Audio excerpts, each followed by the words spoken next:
Welcome back to our Kelly File special, Defying the Sword. On May 3rd, a group in Garland, Texas held a contest to draw pictures of Muhammad, an act considered an insult to the faith.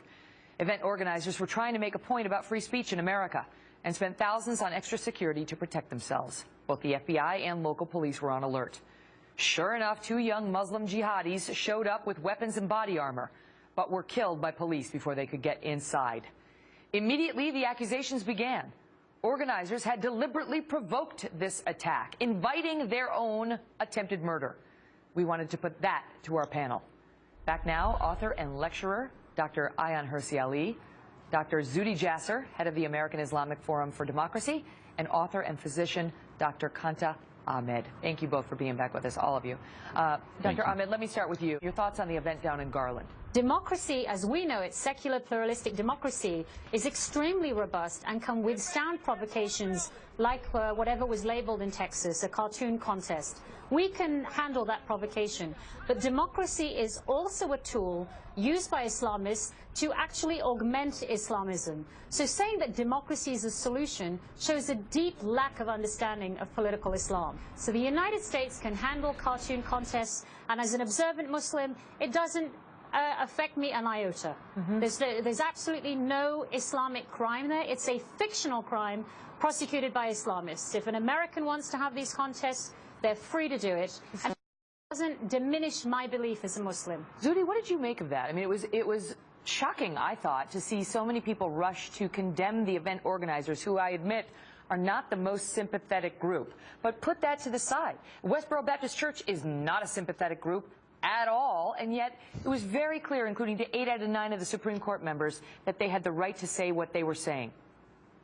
I think it's amazing that it belies an understanding of why America is the most successful liberal democracy in the world, is because of our First Amendment and because of the, they call this provocation, and yet our work, Katha's, mine, and other reformers, are bigger provocations to Islamic states in Saudi Arabia and Iran. So they want to call this provocation because under the guise of things that do offend almost every Muslim, like criticizing the Prophet Muhammad, then they can prevent criticism that's necessary for reform and call us Islamophobes, etc. What amazed me, Ayaan, was how quick people were to rush to check our American value, forget what we stand for as Americans, which is free speech, even if it's offensive speech, and they labeled it hate speech, which is constitutional, which, you may not enjoy it, but it's constitutional, and instead try to appease, a faction of Islam that would have that speech shut down.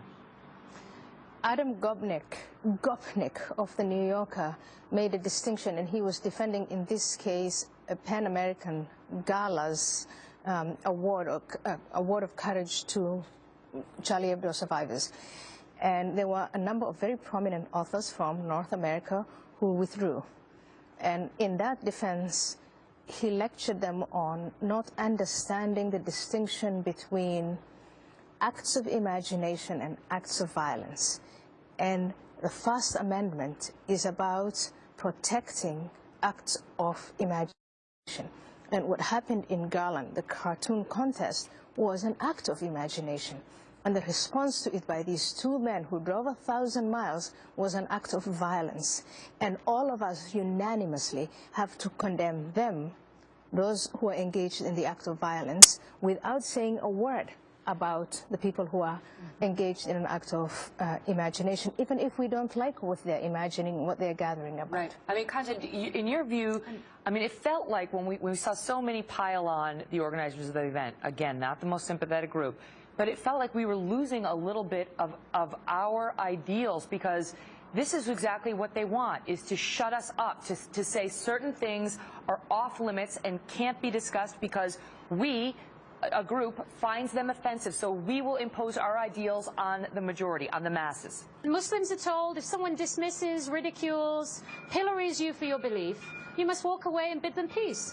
That's Islam. We did not see that happening in Texas. In the United States, we're given incredible freedoms as people of all faiths, or as people who are staunch atheists, which is a faith, to enjoy this. That is not the case in other places. The attempt to sully the privileges of the United States is a victory for anyone who is a patron or client or purveyor of Islamism, without question. Zuhdi, how do you draw a distinction between Muslims in the United States who recognize the problem of radical Islam and would like to fight it and don't like what it is doing to the perception of Muslims at large to some extent, and those who, you know, for example, our last guest who came out and wanted to equate radical Islam with right-wing extremism, trying to draw some equation. You know, that's a much bigger problem here in the United States when it's like, I don't know. I mean, there are some examples of it.